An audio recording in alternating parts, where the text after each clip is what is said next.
आज हम बात करने वाले हैं रिएक्ट के एक नए हुक की। रिएक्ट ने अभी रिसेंटली रिएक्ट 19 के अपडेट में एक नया हुक लॉन्च किया है और इस हुक का नाम है यूज।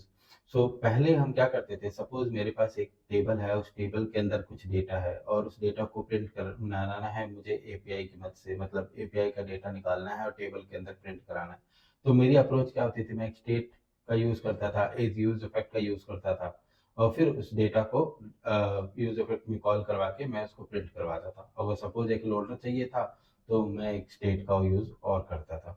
बट अब क्या है, हम सिंपल डायरेक्टली ना तो स्टेट बनाएंगे ना तो यूज इफेक्ट बनाएंगे, हम डायरेक्टली उसको एक यूज हुक की मदद से कर सकते हैं। तो हम चलो स्टार्ट करते हैं। तो मैंने यहाँ पे एक कंपोनेंट बना रखा है। मैं क्या करता हूँ, मैं अभी ओल्ड तरीके से चलता हूँ, जिसमें मैंने क्या किया, एक स्टेट बनाई डेटा सेट डेटा के नाम से, और मैंने इसमें यूज इफेक्ट के अंदर मैंने एक ब्लैंक एरे ले लिया, ठीक है।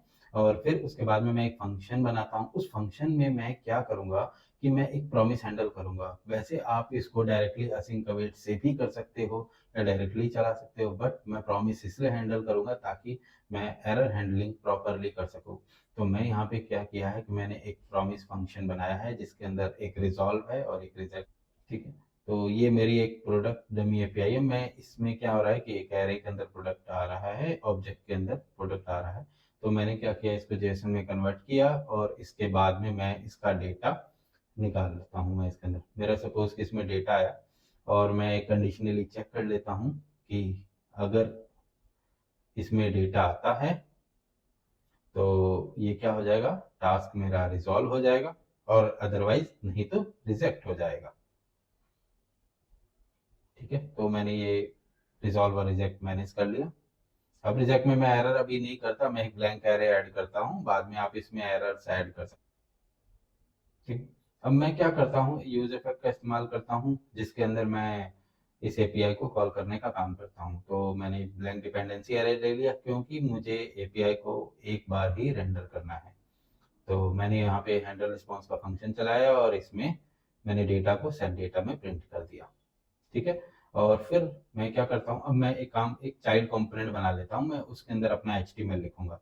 तो मैं एक काम करता हूँ, मैं प्रोडक्ट व्यू नाम से मैं एक चाइल्ड कंपोनेंट बना लेता हूँ और उस कंपोनेंट के अंदर मैं एक डमी एचटीएमएल थ्रो कर देता हूँ,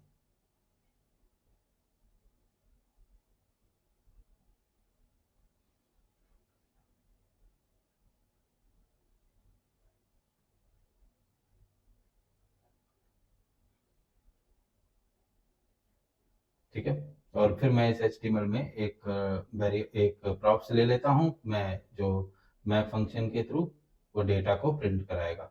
उस जो हमारा डेटा है उसमें टाइटल आने वाला है, तो फिलहाल मैं वो टाइटल प्रिंट करवा देता हूँ मैं इसके अंदर, ठीक है। और फिर इस कंपोनेंट को मैं अपने मेन कंपोनेंट में कॉल कर देता हूँ,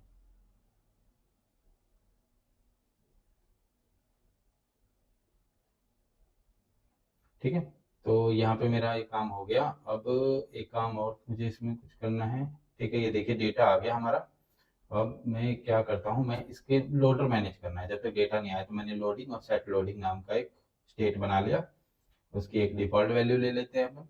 और फिर उसके बाद में मैं जैसे ही एपीआई स्टार्ट होगी तो सेट लोडिंग को ट्रू, और मैं इसे जब एपीआई रिस्पॉन्स दे देगी तो मैं क्या करता हूँ, फाइनली के अंदर मैं इस सेट लोडिंग वाले को फॉल्स कर देता हूँ, ठीक है। और फिर ये हो गया हमारा। और मैं यहाँ पे कंडीशंस लगा देता हूँ। और अगर लोडिंग आती है तो अगर मुझे अब एक लोडर का भी कंपोनेंट चाहिए तो मैंने यहाँ पे क्या किया, एक लोडर का भी कंपोनेंट बना लिया। और उस लोडर के कंपोनेंट के अंदर मैं कभी फिलहाल एक एचटीएमएल रिटर्न कर देता हूँ। आप इसमें लोडर लगा सकते हैं।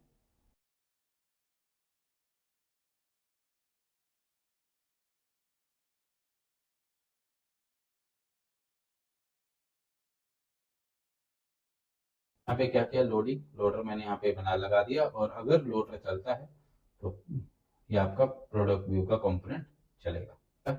और फिर अब हम रिफ्रेश करते हैं, देखो ये डेटा आ गया, ठीक है। तो ये अप्रोच थी हमारी पुरानी।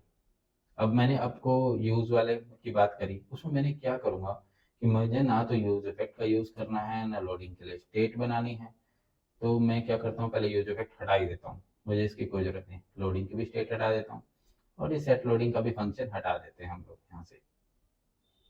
ठीक है। अब मैं यहाँ पे क्या करता हूँ, लोडर की भी जरूरत नहीं है मुझे इस तरह से मैनेज करने की। ये डायरेक्टली हम इसे मैनेज करते थे कंडीशनर्स टेंडरिंग के थ्रू, कंडीशंस के थ्रू मैनेज करते थे, इसकी भी जरूरत नहीं। तो यहाँ पे मैं इसके चाइल्ड कंपोनेंट में यूज करूँगा, यूज होगा। तो देखो, पहली बात की जो आप इसको यूज करोगे वो चाइल्ड कंपोनेंट में यूज करोगे। तो मैंने यहाँ पे एक स्टेट बनाई, उस स्टेट के अंदर हैंडल रिस्पॉन्स का फंक्शन रखा, और मैंने उस स्टेट क्या हो गया, एक फंक्शन हो गया मेरी। और फिर उस फंक्शन को मैं से प्रोडक्ट मैं निकाल लेता हूँ यूज का इस्तेमाल करके। तो मैंने यहाँ पे यूज का इस्तेमाल किया, और डेटा क्या है, अब एक फंक्शन है, तो मैंने इसमें से प्रोडक्ट निकाला और प्रोडक्ट को ही रेंडर कर दिया मैंने यहाँ पे। ठीक है। अब हम देखते हैं इसके रिस्पॉन्स को, ये हमारा प्रोडक्ट। हाँ, अब एक चीज और हो जाएगी कि हमें क्या करना पड़ेगा, इस सस्पेंस को भी हैंडल करना पड़ेगा, क्योंकि हमें लोडर को भी तो हैंडल करना था। तो हमने क्या किया कि इसके अंदर सस्पेंस वाले कंपोनेंट को भी हैंडल किया, जिसमें हमने फॉल बैक में हमने लोडर दे दिया। ठीक है। अब मैं यहाँ पे ये चेक करता हूँ, कुछ एरर आ रही है, एक बार चेक कर लेते हैं क्या एरर है। तो देखिए, हमने एक यूज स्टेट बनाया और एरर नहीं ऐड किया, सिर्फ ये एरर है। तो देखिए, ये हमारा कोड चल गया। तो आपने देखा कि हमने कैसे यूज का इस्तेमाल करके एपीआई को कॉल किया। अब इसके अंदर हमने ना तो हमने यूज स्टेट का इस्तेमाल किया लोडिंग के लिए, ना यूज इफेक्ट का इस्तेमाल किया, और बेसिकली हमारी एपीआई ने रिस्पांस दे दिया। अब इसके इस हुक के ना काफ़ी एडवांटेज है। पहला कि जब तक क्या कहते हैं, हमें जो है ना कंडीशंस को हैंडल करना नहीं पड़ेगा।